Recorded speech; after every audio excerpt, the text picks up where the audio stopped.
God brought you together with somebody who is completely different from you. And I know that can be really, really, really frustrating for a lot of you in the room, but it's by design, because God brought somebody different than you to round out and to rub off those rough edges of your communication style and to make you into a more complete communicator. And by the way, not just in regards to communication, but in all areas of your life. God brings two different people together so they can be better together. That's God's goal. So our differences have the potential to divide us, and I know they've likely caused a lot of division for you guys in the room, as they have with us, until we started to see that some of the way that God created Star, I needed to adapt to. I needed to actually change and modify the way that I communicate. Now look, let me be clear. God doesn't want me to turn into Star, and Star doesn't want me to turn into...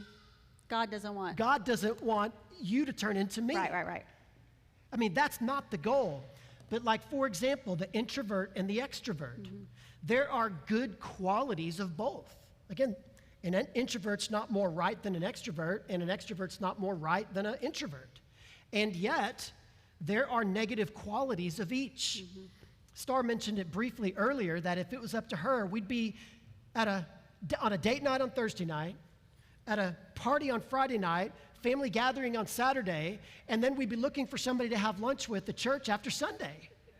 And it's like that's a nightmare to me. I can do maybe one or two of those things. And again, if it was up to me, we wouldn't be going anywhere Friday night, except we'd go on a date on Thursday night for sure, but nowhere Friday, nowhere Saturday. Church is overwhelming. There's 3,000 people here. That's enough community for me. And then I'm going to go to sleep, then I'm going to get up and go to work the next day. But again, he wanted us to have a balance. Yeah, I mean, I say that I'm extrovert, and I would say that after years of being married, I'm definitely more extrovert-introvert, because I needed to learn some things from Hans. I needed to learn that it was okay to have downtime, that it was okay to be still. God didn't want me running and going all of the time. It was exhausting for me. It wasn't healthy for me, for our marriage, for our kids.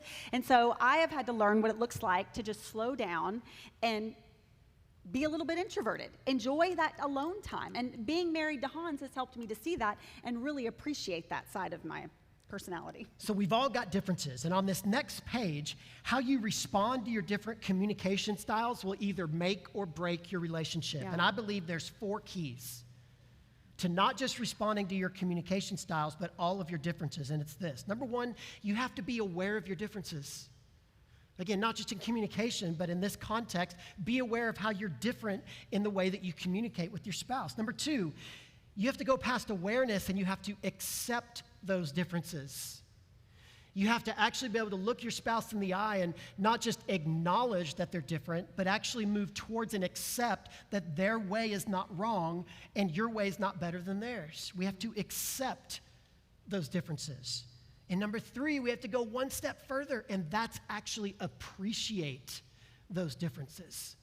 For me to realize that there's value in spending time with people. Again, that passage is in Galatians. The only thing that counts is faith expressing itself through love. And if you don't hang around people, then you can't fulfill that command.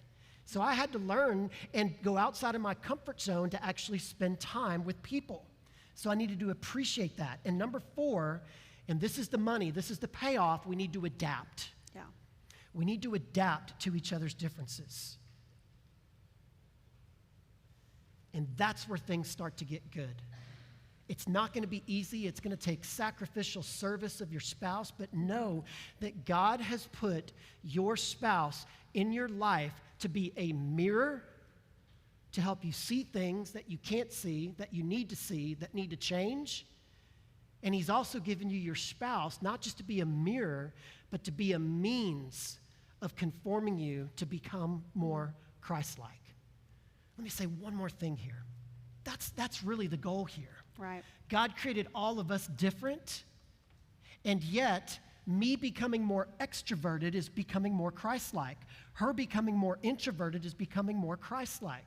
I believe Christ was the perfect balance. I don't love that word, but I think he was the perfect extrovert and the perfect introvert. He was the perfect picture of what it looked like relationally. Yeah, for sure. I mean, he spent time alone with his father and he got away to charge up, but he loved being with his people and disciples and just being around people in general. And so we have definitely adapted to each other's differences. And I'll say this too. I think you mentioned this, but just to serve each other in the way of recognizing, okay, if he's come home and he's had a rough, long week because he's counseled all week long and he's exhausted, and I might be ready for some people, it's okay for me to step in and say, you know what, I'm going to serve my husband. I'm going to ask him what his week's been like, and if he needs some downtime, if he needs to just be alone, then it's okay for me to adapt to say, you know what, then we're just going to stay at home and we're going to be alone. And vice versa. When he knows that I've had a week where, especially when we had a lot of littles at home and I was at home with kids all day long and there wasn't a lot of outside activity for me, I homeschooled, and so they were home all day, all the time, and so for 17 years. And so sometimes for him to even when he's had a difficult week, to come home and say, you know what, I know that my wife needs some time with people, so we're going to get away tonight even though I don't feel like it. Just that adapting and serving each other, I think, is key. It's good.